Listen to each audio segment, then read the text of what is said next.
ఇంకొక కేసు చూస్తే మేడం, ఈయన పరిస్థితి ఏంటంటే వైఫ్ పుట్టింటికి వెళ్ళిపోయారంట. సో నా వైఫ్ నాకు కావాలి, ఈయన కాంజుగల్ రైట్స్ సెక్షన్ 9 కింద ఈయన నోటీస్ పంపించారు. నోటీస్ పంపించిన 6 నెలల తర్వాత ఆమె ఈయన మీద 498A కేసు పెట్టి డైవర్స్ కావాలి, డైవర్స్కి 30 లక్షలు నాకు ఇవ్వాలి అని చెప్పి డిమాండ్ చేస్తున్నారంట. నేను అంత ఇచ్చే అంత స్తోమత నాకు లేదు మేడం, నన్ను ఏం చేయమంటారో అని అడుగుతున్నారండి. ఈయన ఏజ్ 40 అంట. సార్, ఈ కేసు గురించి డిస్కస్ చేసుకునేటప్పుడు ఆయనకిద్దరు సినిమాలో ఒక బ్రహ్మానందం, ఒక రాధక్క, ఒక సీతక్క అని ఒక క్యారెక్టర్ ఉంటుంది. అది ఏదంటే ఒక పేపర్ వాడు న్యూస్ రిపోర్టర్ అనమాట, క్వశ్చన్స్ అడుగుతారు.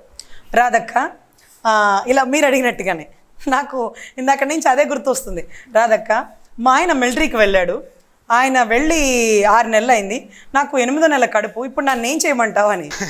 ఆయన 6 నెలలు ఆయన 6 నెలలు అయిందంట వెళ్ళి, ఇప్పటికి 8వ నెల కడుపు వచ్చిందంట.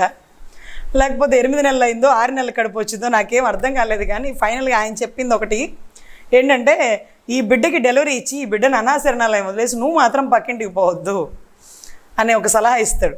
అట్లాగా వీళ్ళందరూ కూడా చాలా పెద్ద పెద్ద వాళ్ళండి, మంచి మంచి కంపెనీల్లో ఒక పెద్ద గోల్డ్ మెడలిస్టు, ప్రొఫెషనల్స్. కానీ మనల్ని సలహా అడగడం ఏంటంటే, పరిస్థితిని ఎదుర్కోలేక ఒక సమస్యకి ఏదొక అంటే ఏ ఆకు ఏ వైద్యాన్ని ఇస్తుందో అనే ఒక నమ్మకంతో మనల్ని అడుగుతారు. ఎందుకంటే మనం ఇది ఎందుకు చెప్పుకుంటున్నాం అంటే, ఒక గొప్ప డాక్టర్కి మనం సమస్యకి సొల్యూషన్ ఇచ్చాం.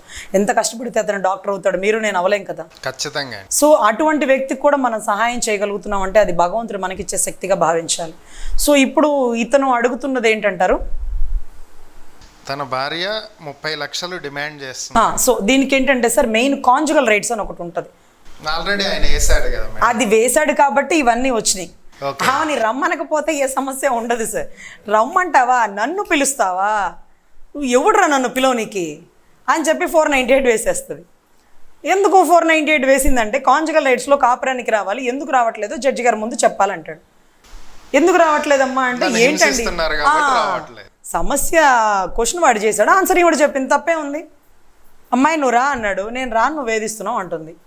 రమ్మని అడగడాన్ని కాంజుగల్ రైట్స్ అంటారు, నేను రాను నువ్వు వేధిస్తున్నావు అనడాన్ని 498 అంటారు. అసలు ఈ వద్దు దరిద్రం వదిలించుకోవడాన్ని డైవర్స్ అంటారు. సో స్టెప్ బై స్టెప్ వెళ్ళిపోయారు ఆల్టర్నేషన్గా. ఆవిడ ఒక స్టెప్ వేస్తే అంటే చదరంగంలో ఒక పాచిక కదుపుతారు చూడండి, కదపగానే వాడు ఇంకో పాచిక కదుపుతాడు. ఇలాగ కాంజుగల్ రైట్స్కి ఏం కదిపింది, వాడు వెంటనే ఆవిడ 498 కదిపింది. ఇప్పుడు మ్యూచువల్గా డైవర్స్ ఒకటి వచ్చింది. ఈ డైవర్స్కి ఆవిడ ఫైట్ చేసిద్దా, అతను ఫైట్ చేస్తాడా, ఏదో ఒకటి చూడాల్సింది. సార్ ఇక్కడ ఏంటంటే సార్, అంతకుముందు డైవర్స్కి వేస్తున్నప్పుడు జడ్జి గారు అడుగుతారు, ఎందుకమ్మా విడాకులు అంటే, అవునండి అంతకుముందు ఒక 6 నెలల క్రితం 498 వేశానండి, అతను నన్ను క్రూయల్టీ గ్రౌండ్స్ కింద హింస పెడుతున్నాడు, టార్చర్ పెడుతున్నాడు, 4 గోడల మధ్య ఒక శారీరక నరకాన్ని చూపిస్తున్నాడు, మానసిక ఆందోళన పెడుతున్నాడు, ఇవన్నీ చెప్తారు. ఒక గ్రౌండ్, ఆ గ్రౌండ్ కూడా మీరు గమనిస్తే డైవర్స్ ఒక 4 ఏళ్ళు 5 ఏళ్ళు పట్టేస్తుంది, 498 ఒక 3-4 ఏళ్ళు పట్టేస్తుంది. ఇది అంతటితో కోర్టులు పోలీసు వాళ్ళు బతికేస్తుంది, వీళ్ళ వయసు అయిపోతుంది. చేసుకుందాం అనుకునే స్థాయి నుంచి ఇంకేం చేసుకుంటాం లేబ్బా అనే స్థాయికి వస్తుంది. సో వీటన్నిటికంటే మించి ఇక్కడ ఏమవుతుందంటే, ఈ 498లో దోషి కాదు నిర్దోషి అని బయటకు వస్తుంది. అప్పుడు ఆవిడ డైవర్స్కి రాసిన గ్రౌండ్ ఏంటండి, 498. ఎందుకమ్మా విడాకులు అంటే, వీడు నన్ను కొట్టాడు, తిట్టాడు, హింస పెట్టాడు, కట్నం అడిగాడు, అందుకనే విడాకులు అడిగావు, మరి 498 వేసావు. ఈ 498లో గొప్ప గొప్ప అడ్వకేట్లు ఆర్గ్యుమెంట్ చెప్పాక ఇతను నిర్దోషి, ఆవిడే దోషి, తప్పుడు ఆరోపణలు చేస్తుందని తెలిసాక ఈ డైవర్సు మరి పనిచేస్తుందా?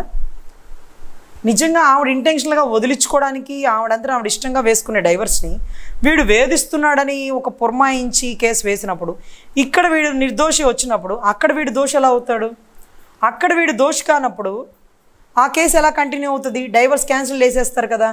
ఏ గ్రౌండ్ అంటే, గ్రౌండ్ బలాన్ని బట్టే కేసు గెలుస్తుంది. ఇప్పుడు గ్రౌండ్ తప్పుడు గ్రౌండ్, అప్పుడు కేసు ఓడిపోతుందిగా, అంటే డైవర్స్ క్యాన్సిల్ అవుతుంది.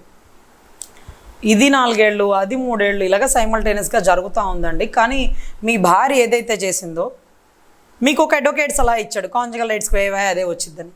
వాళ్ళకు ఒక అడ్వకేట్ సలహా ఇచ్చాడు, వాడి కాంజుగల్ రైట్స్ 498 అయ్యమ్మా అని. మీరిద్దరూ యుద్ధం చేసుకుంటున్నారా? అడ్వకేట్ల సమర్థత యుద్ధం జరుగుతుందో నాకు అర్థం కాదు. కలిపితే కలపాలా, లేకపోతే 6 monthsలో విడదీసేయాలా? ఈ రెండు మాత్రం నిజంగా ఆ అడ్వకేట్కి కానీ ఈ అడ్వకేట్కి కానీ నేను ఇచ్చే సలహా అనే చెప్పాలి సార్. ఎందుకంటే కలిపితే కలిపేద్దాం సార్, వద్దంటే మ్యూచువల్ డైవర్స్కి 6 నెలలు విడిపించేద్దాం. అమౌంట్ ఆవిడ మరీ గొంతమ్మ కోరికలాగా 50 లక్షలు కోటి రూపాయలు అంటే, ఒక కిళ్ళీ కొట్టోడిని నెలకి 70,000 అడిగింది ఆవిడ మెయింటెనెన్స్. కిళ్ళీ కొట్టు, కిళ్ళీలు మాత్రమే చుడతాడు, అది కూడా ఒక సందు చివర చిన్న చిల్లర కొట్టు. వాడు నెలకి సంపాదించిన ఒక 10,000 సంపాదిస్తే ఎక్కువ. అట్లాంటి వాడిని 70,000 1,00,000 రూపాయలు మెయింటెనెన్స్ కట్టమన్నారు, వాడిని 2 కోట్లు కట్టమన్నారు. అసలు ఎట్లా ఆర్డర్లు ఇష్యూ చేసేస్తారు, ఎట్లా అడుగుతారు? జడ్జి ఆర్డర్ ఇవ్వడానికి 4 ఏళ్ళు పట్టిద్ది. ఈరోపు నిజంగానే కిళ్ళి కొట్టోడు కోటీశ్వరుడు అయిపోవచ్చేమో. కానీ స్థాయిని బట్టి కదా క్వశ్చనింగ్ ఆన్సరింగ్ అంటుంది. వాడి స్థాయి నుంచి వాడి నుంచి ఒక 2,000 3,000 5,000 తీసుకుంటే ఎక్కువ. నువ్వు 70,000 1,00,000 రూపాయలు ఎట్లా అడుగుతున్నావు? ఇదొక ఎత్తు. వీటన్నిటికంటే మించి కోట్లు అడుగుతున్నావు. ఫైనల్ సెటిల్మెంట్ అంట, ఫుల్ ఫ్లెడ్జ్డ్. వాడు కిళ్ళి కొట్టు అమ్మినా ఒక 10,000 రావు. సో ఇటువంటి పరిస్థితుల్లో వాళ్ళ రైట్ని వాళ్ళు వాడుకుంటున్నారండి. ఇదంతా కనపడని, అంటే ఒక రాజు యుద్ధం చేసుకున్నప్పుడు మధ్యలో సైనికులు బలైపోతారు. ఇక్కడ 2 అడ్వకేట్ల మధ్య జరిగే యుద్ధంలో వీళ్ళు కుటుంబాలు బలైపోతున్నాయి. సో అడ్వకేట్లు ఇద్దరు కూర్చొని మాట్లాడుకొని కేసుని 6 monthsలో క్లోజ్ చేసుకునే పర్వం చూడండి.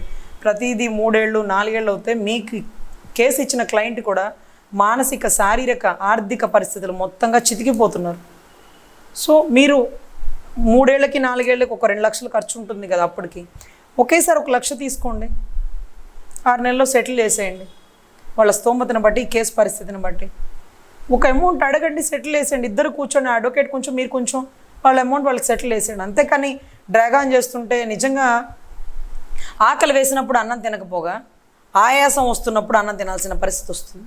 సో అతనికి ఇచ్చే సలహా ఏంటంటేనండి, ఆవిడికి ఒక అడ్వకేట్ సలహా ఇచ్చారు, మీరేం చేస్తారంటే ఈవిడితో ఆపేసి అడ్వకేట్ని పట్టుకోండి, వాడికి ఏం కావాలో అడగండి.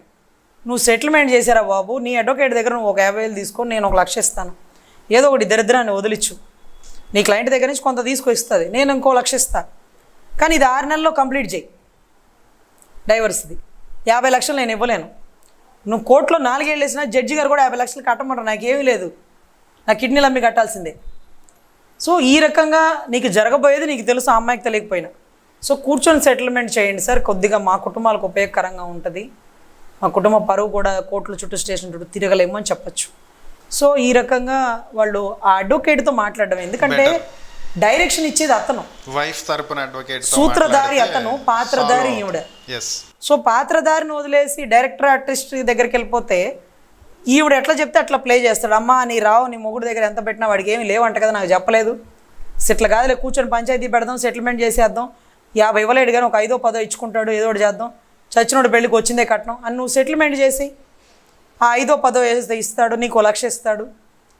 ఇప్పుడు సమస్యకి సొల్యూషన్ చూడాలా, పొడిగించే కొద్ది 2 కుటుంబాలు ఇబ్బంది పడే పరిస్థితి. ఇది అడ్వకేట్లు తెలివిగా తీసుకోవాల్సిన నిర్ణయం. మ్యూచువల్ 6 నెలలు అయిపోతుంది, 6 monthsలో కూర్చొని ఇద్దరిని ఒప్పించుకొని, ఇద్దరు మీ మాట తప్ప ఎవరి మాట వినరు కదా, మీరే ఏది చేయాలన్నా నాకు చేయాలా, మీరిద్దరు ఒక మాట మీద వచ్చేసి తొందరగా క్లోజ్ చేసుకుని వాళ్ళు ఇంకో పెళ్లి చేసుకునే అవకాశాన్ని కల్పిస్తే ఆ పుణ్యం మీకేగా, రూపాయి వస్తుంది, పుణ్యం వస్తుంది గిఫ్ట్గా. సో అడ్వకేట్లకు ఇచ్చే సలహా సార్, మీరు ఏదన్నా కావాలంటే ఫుల్ ఫ్లెడ్జ్డ్గా అడగండి, అడిగి తీసుకోండి, సమస్యని 6 నెలల్లో క్లోజ్ చేసేయండి. అదే రకంగా ఈ అబ్బాయికి మనం ఇచ్చేది ఏంటంటే, ఆ అమ్మాయిని వదిలేసి అడ్వకేట్ని పట్టుకోమందాం. అడ్వకేట్కి ఏం కావాలి, మీ క్లయింట్ ఏం అడుగుతుంది, మీరు ఏ రకంగా సెటిల్ చేయగలుగుతారని మీ అడ్వకేట్ని వదిలేసి ఆ అడ్వకేట్ని పట్టుకోమనండి. వీళ్ళిద్దరూ కూర్చొని మాట్లాడుకుంటే ఈ సమస్యకు సొల్యూషన్ వచ్చే అవకాశం ఉంటుంది.